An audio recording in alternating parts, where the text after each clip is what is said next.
भारत माता की। भारत माता की। राम राम भाई साराय ने।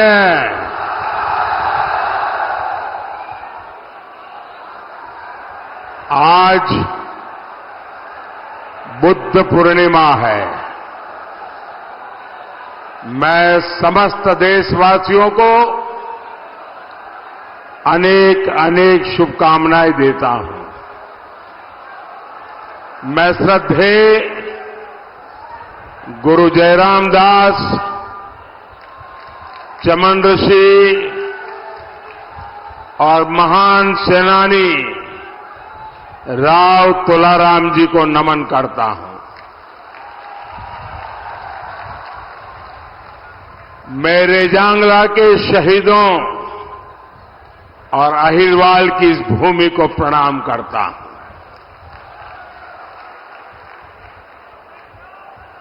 मैं अगर हरियाणा में आऊं तो पुरानी यादें ताजा न हो जाए, ऐसा हो नहीं सकता। यहां भी वहां भी बहुत सारे परिचित चेहरे नजर आ रहे हैं।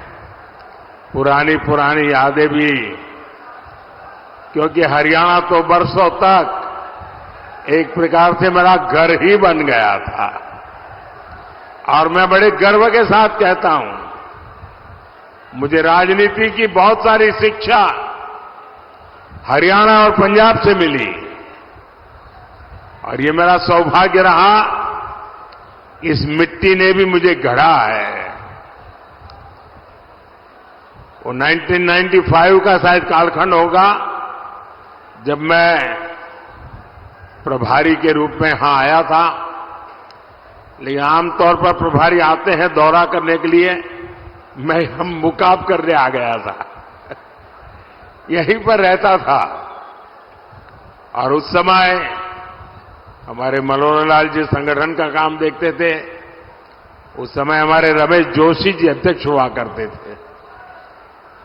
तो रमेश जी, मैं, मनोहर लाल जी हरियाणा की खूब खाक छानी थी। मैंने यहां माताओं बहनों के हाथ का खाना भी खूब खाया है। और हमारे नारनौल के सुरजा हलवाई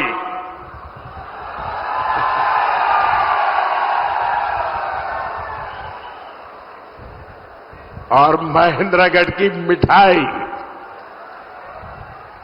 शायद इसी के कारण ये हमारा राबिला डायबिटिक हो गया।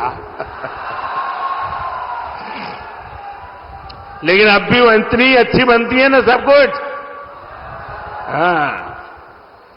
और गर्मी की सीजन में एक गिलास राबड़ी, मोटी मोटी रोटी और एक प्याज सारी भूख मिटा देता था। जीत सीधा साधा खाना, वो मेरा हरियाणा।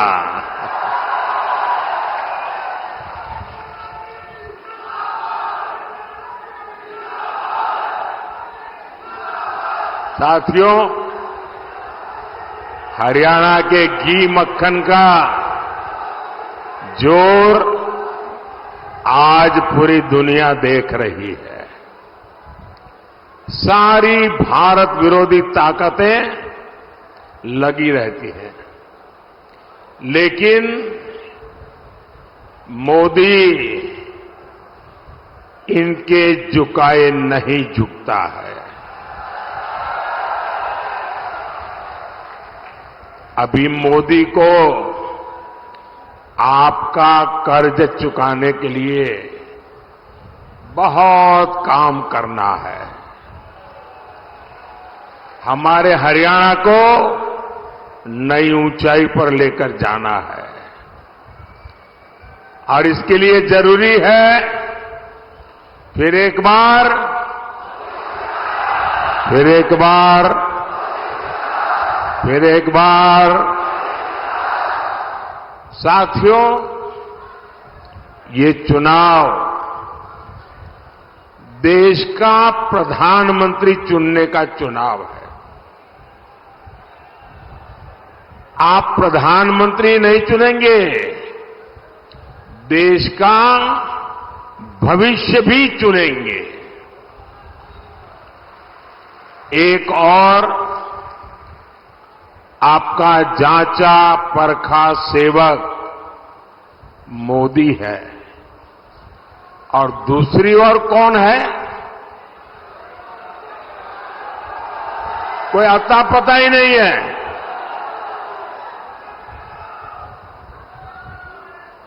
और हरियाणा के लिए तो मोदी मतलब शायद यहां हरियाणा में आपको कम से कम 5,000 लोग ऐसे मिल जाएंगे जो दूर से चिल्ला सके, मोदी जी जरा रुक जाओ, ऐसे कहने वाले 5,000 लोग मिल जाएंगे।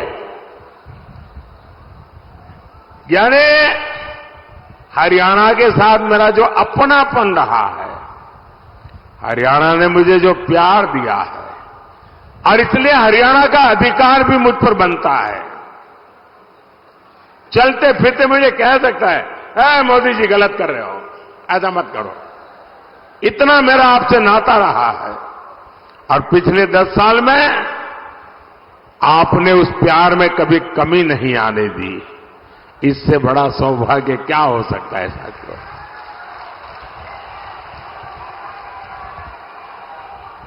और ये इंडिया अलायंस वालों का हाल तो ऐसा है कि गाय ने दूध दिया नहीं, लेकिन घी खाने के लिए इंडी वालों में झगड़ा शुरू हो गया। अब ये लोग कह रहे हैं हर साल एक आदमी भारत का प्रधानमंत्री होगा, 5 साल 5 पीएम। आप मुझे बताइए, ऐसे देश चलेगा क्या? चलेगा क्या? और हमारे हरियाणा के लोगों में तो ग्रामीण भाषा में चौपाल में बैठ करके जो ठहाके लेने की ताकत है ना, मुझे पक्का विश्वास है कि 5 साल में 5 प्रधानमंत्री 5,000 चुटकुले हरियाणा वाले बना देंगे। साथियों, ये लोग देश को फिर से गड्ढे में धकेलेंगे, नहीं तो क्या करेंगे? साथियों, इंडी गठबंधन के लोग ये घोर सांप्रदायिक है, घोर जातिवादी है, घोर परिवारवादी लोग हैं।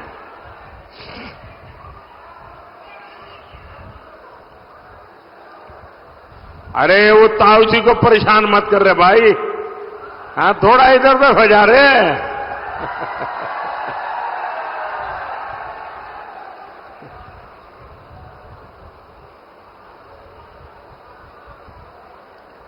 देश की जनता इंडी जमात के इरादे पहले ही भांप चुकी है, इसलिए इनका ये हाल हुआ है। 5 चरणों में ही इंडी जमात का ढोल फट गया है। और आपने देखा होगा, तीसरे चरण के बाद इन्होंने रोना धोना शुरू कर दिया।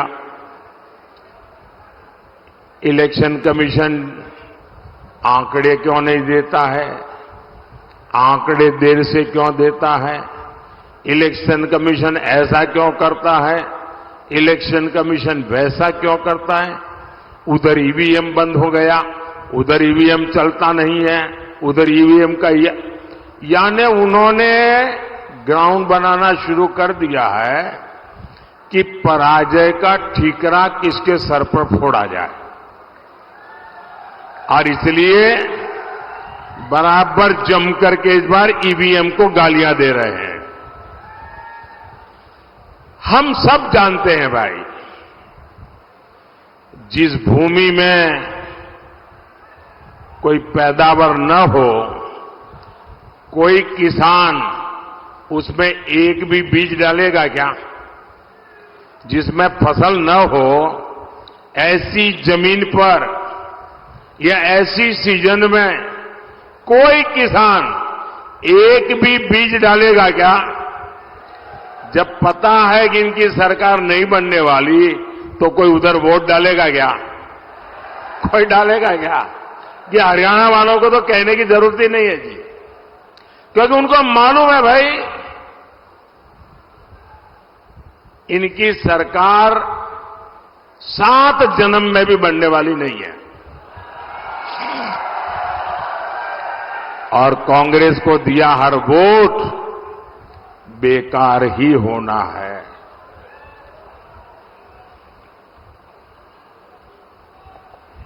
इसलिए आपको सरकार बनाने के लिए वोट करना है। और सरकार किसकी बनने जा रही है? किसकी सरकार बनेगी? बच्चे बच्चे को पता है किसकी सरकार बनेगी। साथियों, 24 के इस चुनाव में पूरा देश कांग्रेस की सच्चाई जान गया है। कांग्रेस और इंडी वालों के लिए देश में भी बड़ा उसका अपना वोट बैंक है। इन लोगों ने वोट बैंक के लिए देश का विभाजन करवाया। एक भारत और दो मुस्लिम राष्ट्र बनाए। अब इंडी वाले लोग कह रहे हैं कि बचे हुए भारत पर भी पहला अधिकार मुसलमान का है।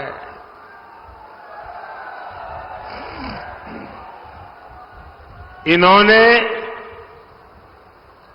एससी, एसटी, ओबीसी इनको जो बाबा साहब आंबेडकर ने आरक्षण दिया है, भारत के संविधान ने जो आरक्षण दिया है, इसको छीन करके वे वोट जिहाद करने वाले लोगों को देना चाहते हैं। आपने कल अखबारों में देखा होगा, टीवी पर देखा होगा, सोशल मीडिया में देखा होगा, बंगाल की हाईकोर्ट का जजमेंट आया है और बंगाल में भी इंडी जमात का एससी, एसटी, ओबीसी के आरक्षण के खिलाफ उनका जो षड्यंत्र है, आरक्षण विरोधी उनकी जो मानसिकता है, उसका भंडा फूट गया है। बंगाल में इन लोगों ने क्या किया? बंगाल में इन लोगों ने मुसलमानों को रातों रात ओबीसी के सर्टिफिकेट दे दिया था। जो आरक्षण ओबीसी को मिलना चाहिए, वो सारा का सारा मुसलमानों को, और वो भी घुसपैठियों में बांटा जा रहा था। हाईकोर्ट ने बंगाल में पिछले 10-12 साल में मुसलमानों को दिए सारे ओबीसी सर्टिफिकेट रद्द कर दिए। अब आप देखिए, कोर्ट न होती तो क्या होता? ये पिछड़े समाज के लोग करते क्या? ये मेरे दलित भाई बहन क्या करते हैं? ये मेरे आदिवासी भाई बहन क्या करते हैं? लेकिन साथियों, आप ये इंडी जमात वालों की मानसिकता देखिए। बंगाल की सीएम ने घोषणा कर दी है कि वो हाईकोर्ट का फैसला नहीं मानेगी। वो मुसलमानों को ओबीसी का आरक्षण देकर रहेगी। आप मुझे बताइए, कांग्रेस हो, टीएमसी हो, इंडी गठबंधन के सारे दल तो अपने वोट बैंक के साथ डटकर खड़े हो गए हैं। फिर आपके साथ, हरियाणा के साथ कौन खड़ा होगा? कौन खड़ा होगा? इसलिए मैं हरियाणा के हर एससी, हर एसटी, हर ओबीसी को भरोसा देने आया हूं, जब तक मोदी जिंदा है, कोई माई का लाल, दलित का, आदिवासी का, पिछड़ों का आरक्षण छीन नहीं सकता है। वंचितों का जो अधिकार है, मोदी उसका चौकीदार है। और भाइयों बहनों, ये चुनावी भाषण नहीं है, ये मोदी की गारंटी है। साथियों, अपने वोट बैंक को खुश करने के लिए इंडी गठबंधन वाले कुछ भी कर सकते हैं। हमारे यहां हरियाणा में हर कोई दिन में 200-400 बार राम राम बोलता है। हर 10 कदम पर वो राम राम बोलेगा ही बोलेगा। राम राम के बिना हरियाणा में कोई काम होता है क्या? लेकिन कांग्रेस का बस चले तो हरियाणा में राम का नाम लेने वालों पर ये लोगों को गिरफ्तार कर ले। कांग्रेस पूरे देश से ही राम को हटाना चाहती है। कांग्रेस जब तक सत्ता में रही, उसने राम मंदिर नहीं बनने दिया। कांग्रेस ने राम मंदिर प्राण प्रतिष्ठा तक का बहिष्कार कर दिया। और अब तो शहजादे के सलाहकार ने तो एक और बड़ा खुलासा किया है। कांग्रेस अब अगर सत्ता में आई तो राम मंदिर पर ताला लगाने की फिराक में है। कांग्रेस चाहती है कि हरियाणा के लोग रामलला के दर्शन तक नहीं कर पाए। वो रामलला को फिर से टेंट में भेजना चाहते हैं। क्या हरियाणा के लोग ऐसा होने देंगे क्या? रामलला को फिर से अपमानित करेंगे क्या? क्या ऐसे लोगों को मेरा हरियाणा जवाब देगा कि नहीं देगा? हर बूथ में चुन चुन करके उनको साफ करेगा कि नहीं करेगा? साथियों, कांग्रेस हमारी आस्था का ही नहीं, हमारे तिरंगे का भी अपमान करती है। 370 के नाम पर कश्मीर को देश से अलग किसने रखा? किसने रखा? 70 साल तक कश्मीर में तिरंगा किसने नहीं फहरने दिया? आज ये लोग कह रहे हैं ये सत्ता में आए तो फिर से 370 वापस लाएंगे। क्या हम कश्मीर के हुए बलिदानों को बेकार जाने देंगे क्या? बेकार जाने देंगे क्या? कांग्रेस के मंसूबों को क्या हरियाणा कामयाब होने देगा क्या? साथियों, कांग्रेस ने देश के पूर्व फौजियों के साथ भी धोखा किया, एक्स सर्विसमैन के साथ धोखा किया। उन्हें दशकों तक पूर्व फौजियों को वन रैंक वन पेंशन नहीं मिलने दी। कांग्रेस झूठ बोलती थी कि OROP one rank one pension उसके लिए 500 करोड़ रुपया पूर्व फौजियों को देंगे। अब ये चुनाव जीतने के लिए पूर्व सैनिकों के साथ धोखा किया गया और कांग्रेस के जहन में सेना के प्रति, सैनिकों के प्रति नफरत का भाव भरा पड़ा है। और 1962 में पंडित नेहरू की जो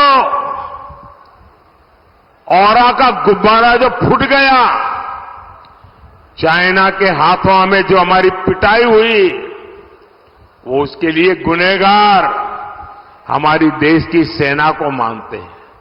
और आज भी वो परिवार उसी मिजाज में हमारी सेना का अपमान करने के मौके ढूंढती रहती है और उसी बदले की भाव से उसने 500 रुपये ऐसे ही फेंक दिया और कह दिया कि ओआरओपी हो जाएगा। ओआरओपी होने का मतलब क्या होता है वो मोदी ने आकर के बताया। मोदी ने आकर के जब ओआरओपी लागू किया, वन रैंक वन पेंशन लागू किया, उन्होंने 500 रुपया का खेल खेला था, आपकी आंखों में धूल झोंकने का पाप किया था। मोदी ने जब एक्चुअली ओआरओपी लगाया, 1.25 लाख करोड़ रुपया लगा। कितना? अरे जरा बताइए ना, 1.25 लाख करोड़ रुपया। अब कोई मुझे बताए कहां 500 करोड़ और कहां 1.25 लाख करोड़? ये 1.25 लाख करोड़ रुपया पूर्व सैनिकों के परिवारों के बैंक के खाते में जमा हो चुका है। जब सैनिकों का मान रखने का जज्बा होता है तो काम भी उसी जज्बे से होता है। साथियों, हमारे हरियाणा को भी लूटने में कांग्रेस ने कोई कोर कसर नहीं छोड़ी थी। मैंने तो अपनी आंखों से देखा है कांग्रेस के समय में क्या हाल था हरियाणा का। जो मुख्यमंत्री बनता था वो अपने जिले के बाहर नहीं देखता था। ऐसा कोई क्षेत्र नहीं जिसे लूटने का खुला खेल न चलता हो। आपको याद है ना, नौकरी दिलवाने के नाम पर ये लोग जमीनें बिकवा देते थे। ट्रांसफर पोस्टिंग की तो खुली इंडस्ट्री चलती थी, सड़कें गड्ढों में होती थी, उद्योगों पर संकट आने लगा था। आप कल्पना करिए, अगर कांग्रेस कुछ दिन और रह जाती तो हरियाणा का क्या हाल करती। साथियों, बीते 10 वर्षों में हमने कांग्रेस के पाप धोने में बहुत मेहनत की है। आज हरियाणा में आधुनिक हाईवे और एक्सप्रेसवे बन रहे हैं। अब न दिल्ली दूर है न चंडीगढ़ दूर है। हम नारनौल वाले सुबह चंडीगढ़ से निकलते हैं और जात करके काम पूरा करके शाम को रात घर पहुंच जाते हैं। गुरुग्राम वालों का तो जीवन ही द्वारका एक्सप्रेसवे ने आसान कर दिया है। इसलिए अब इस पूरे एरिया में नए नए उद्योग लग रहे हैं, रोजगार के नए अवसर पैदा हो रहे हैं। भाइयों बहनों, मैं गुरुग्राम के युवाओं से भी कहना चाहता हूं, अगले 5 साल ये देश में एक बड़ी क्रांति का समय होने वाला है। आप देखिए कैसे नए नए सेक्टर्स हमारे नौजवानों का भाग्य बदलने वाले हैं। Semiconductor sector, drone sector, startup sector, food processing sector, green energy sector, green hydrogen hub, pharma hub, अनगिनत। और इन सब में बहुत से ज्यादा काम मेरे देश के नौजवानों को मिलने वाला है। आपके हर सपने पूरे होंगे,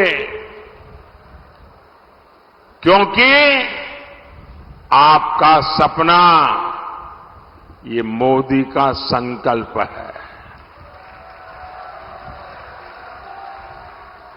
साथियों, कांग्रेस के विश्वासघात का भुक्तभोगी तो हरियाणा का किसान भी रहा है। यहां उसने किसान को सिंचाई के पानी तक का इंतजाम नहीं किया। हम नहरों को जोड़कर यहां तक पानी पहुंचा रहे हैं। हमारी सरकार हरियाणा में 14 फसलों को एमएसपी पर खरीद रही है। हमारे भिवानी का किसान बाजरा और किसान का यहां जो बाजरे की खेती है और हमारा यहां का किसान जो बाजरा पैदा करता है, मेरे प्रिय बाजरे में से वो है। और मैं याद है यहां जब भी आया बाजरे की खिचड़ी अवर खाई। और मजा है कि जब बाजरे की खिचड़ी खाओ तो आधी खिचड़ी आधा घी, तब बोले खिचड़ी खाने का मजा होता है। अब मैं गुजराती आदमी इतना खा तो नहीं सकता था, लेकिन उनका प्यार हरियाणा के लोगों का, यहां का बाजरा आज भी वो मुझे याद हमेशा रहता है।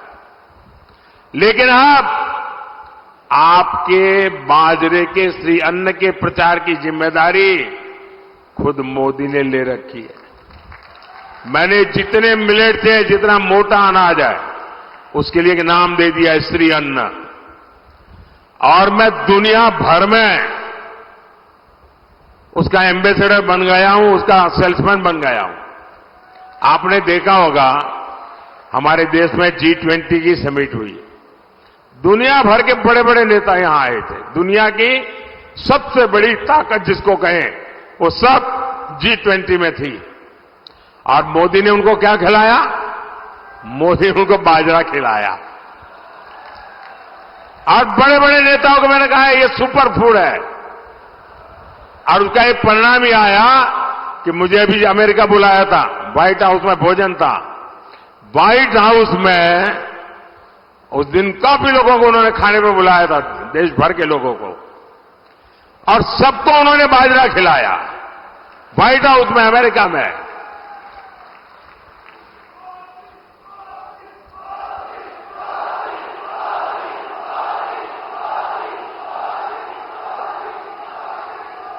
साथियों, इससे क्या मोदी का प्रचार हुआ क्या? इससे प्रचार हुआ हरियाणा का, हरियाणा के किसानों का, हरियाणा के बाजरे का। साथियों, इस क्षेत्र के विकास के लिए हमने चौधरी बंसीलाल जी के साथ मिलकर सरकार चलाई थी। चौधरी बंसीलाल भिवानी महेंद्रगढ़ के विकास के लिए कटिबद्ध थे। और मुझे मेरा सौभाग्य रहा, चौधरी बंसीलाल जी से मेरी बड़ी निकटता रही। और वो रात को देर तक जागने के आदी थे। तो कभी कभी हमारी मीटिंग रात को 1 बजे के बाद शुरू होती थी और कभी कभी सुबह सुबह तक चलती थी। उनके पास अनुभव की इतनी बातें हुआ करती थी। और मैं देखता था कि जब भी बातों में स्वामी दयानंद सरस्वती जी की बात आती थी। ऐसी एक मीटिंग नहीं होगी कि स्वामी दयानंद सरस्वती की बात निकली हो और चौधरी बंसीलाल जी की आंखों से आंसू न टपके हो।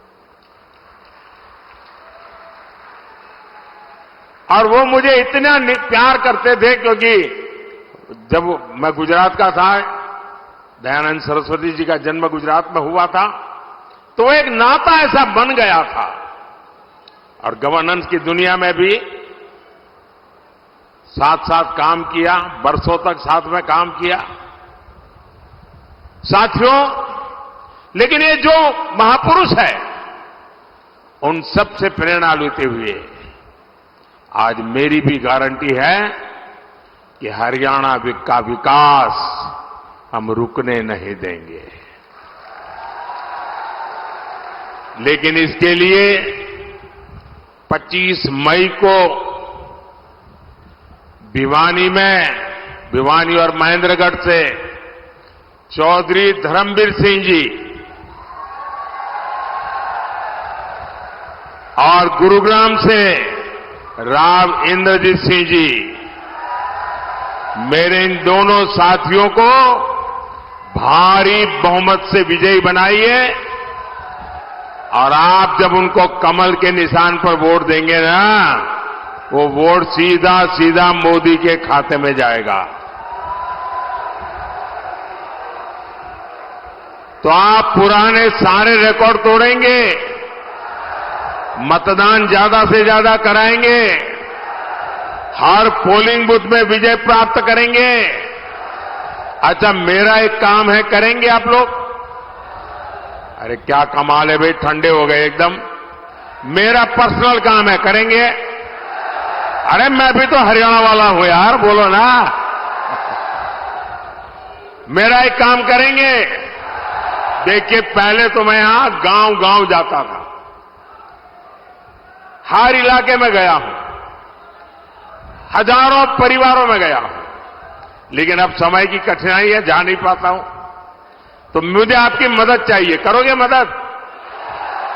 सब लोग करोगे? ऐसे ही नहीं बता रहे हो ना, सही में करोगे ना?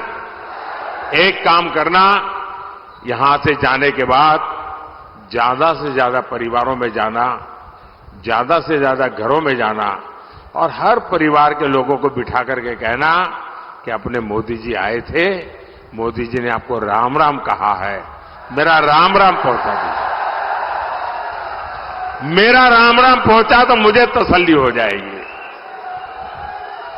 मुझे लगेगा कि चलो भाई, इन सब के मुझे आशीर्वाद मिल जाएंगे। तो आप करेंगे? मेरा राम राम पहुंचाएंगे, हर परिवार में, हर घर में पहुंचाएंगे। बोलिए भारत माता की, भारत माता की, भारत माता की। बहुत बहुत धन्यवाद। बहुत बहुत धन्यवाद।